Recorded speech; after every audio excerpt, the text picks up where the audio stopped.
What's up, legends?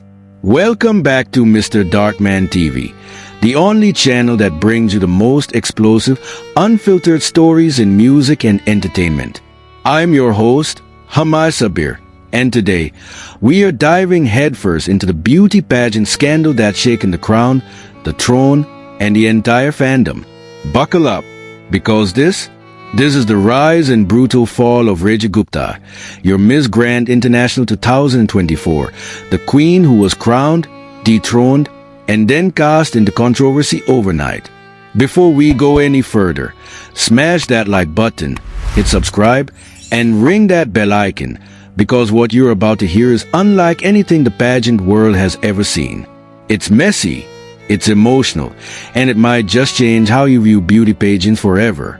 Back in October 2024, Gupta, a radiant 22-year-old from India, made pageant history.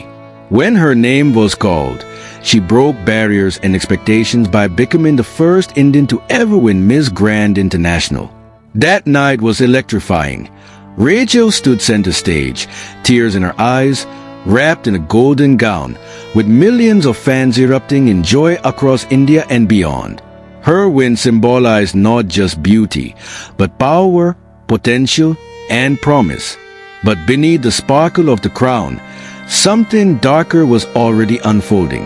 In the months that followed, whispers began circulating in pageant forums and fan pages. People started asking, where is Rachel? Why hasn't she appeared in global events? Why is the Miss Grand International social media barely acknowledging her existence? The silence was deafening, the concern palpable. Some brushed it off as post-crowning logistics, but then, on 28 May 2025, Rachel broke her silence. And she did it in the most jaw-dropping way possible.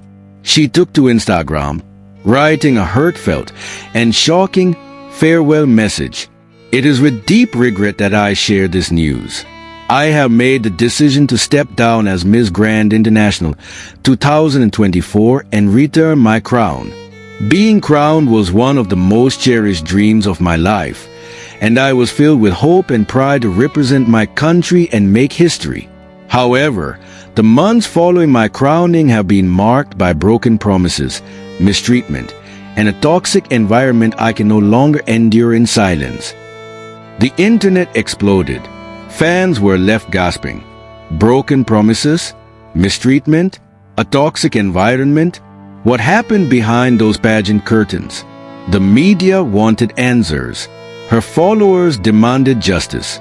But just as the world started to rally around Rachel, the Miss Grand International organization came back with a fiery statement of their own. According to them, Rachel wasn't stepping down, she was being terminated. Effective immediately. They cited failure to fulfill her duties, working on unauthorized external projects, and a refusal to join a scheduled trip to Guatemala. It was a full-blown public divorce, and the gloves were off. Sources close to Rachel began speaking out, painting a picture of chaos behind the glitz. Allegedly, she was expected to fund her own travels and appearances, despite promises of support. There were murmurs of her being pressured into high-pressure live-selling campaigns, a practice not uncommon in some pageant circuits, but one that often raises ethical red flags. Rachel, according to insiders, resisted these demands. Coming from a well-established, affluent family, she didn't depend on the title for money. She joined Miss Grand for purpose, for platform, not for quick sales or shady deals. And when her values clashed with the organization's expectations, that's when the rift deepened.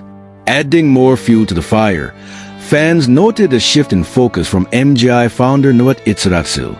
After acquiring the Miss Universe Thailand franchise, he appeared more invested in that realm, allegedly sidelining Rachel in the process. The conspiracy theories were already brewing, and then came the ultimate betrayal.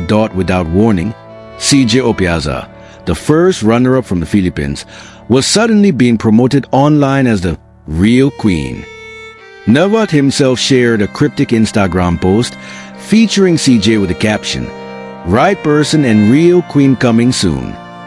That post was like a nuclear bomb in the pageant world. Filipino fans rejoiced.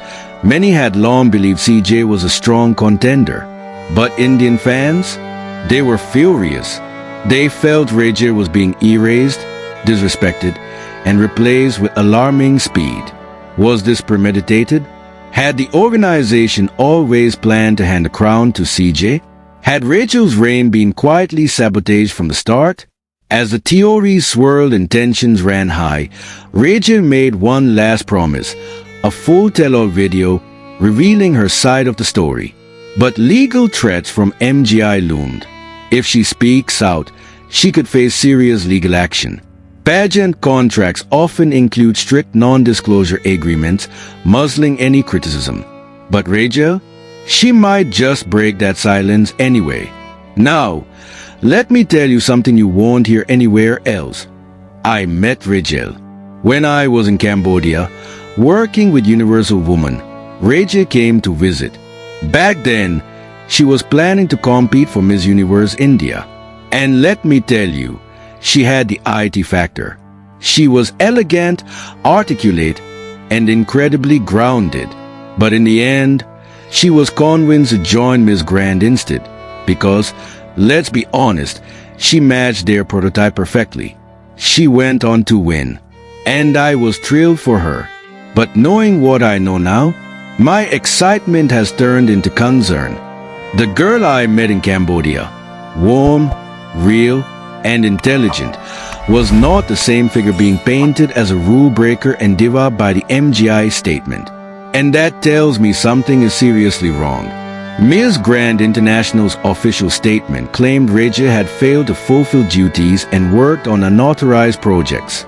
But the fans had already seen the signs. Rachel wasn't being featured. Her tours were mysteriously absent. The usual glamour expected from a reigning queen was missing. So maybe, just maybe, she wasn't failing at her duties. Maybe the duties were never properly assigned in the first place. And here's something else to chew on. Past Miss Grand winners lived like royalty.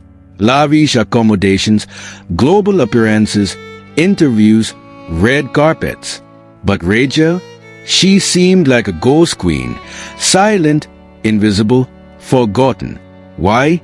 Was she too principled, too independent, or just not part of the grand plan? And what about Nawat? Has his obsession with Miss Universe made MGI take a backseat? Some insiders suggest his focus is now on grooming Thai candidates for global domination, and that Rachel simply became collateral damage in a bigger game. CJ Opiaza now stands poised to become the first Filipina Miss Grand International, a major milestone. But for many, that victory is tainted by controversy. Rachel may have been pushed aside, but she's far from forgotten. As we wait for her next move, possibly that explosive tell-all video, questions remain. Did Rachel break the rules? Or was she broken by the system? Was she a rebel queen who refused to bow to pressure? A victim of an agenda that never truly wanted her to shine? Whatever the truth is, one thing is undeniable. The crown may be golden, but it hides shadows deeper than we ever imagined. This isn't just a scandal, it's a statement. Pageant organizations need to do better. Treat your winners with dignity. Support them. Empower them. Because when the queens rise up, the world listens. So what do you think, legends? Was Rachel wronged? Did she walk away in defiance?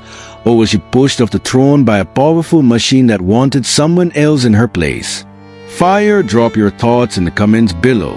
Fire, hit that like button if you believe in justice for queens. Fire, and don't forget to subscribe to Mr. Darkman TV, where the truth always comes with receipts. This is Humaz Sabir, signing off until the next scandal breaks.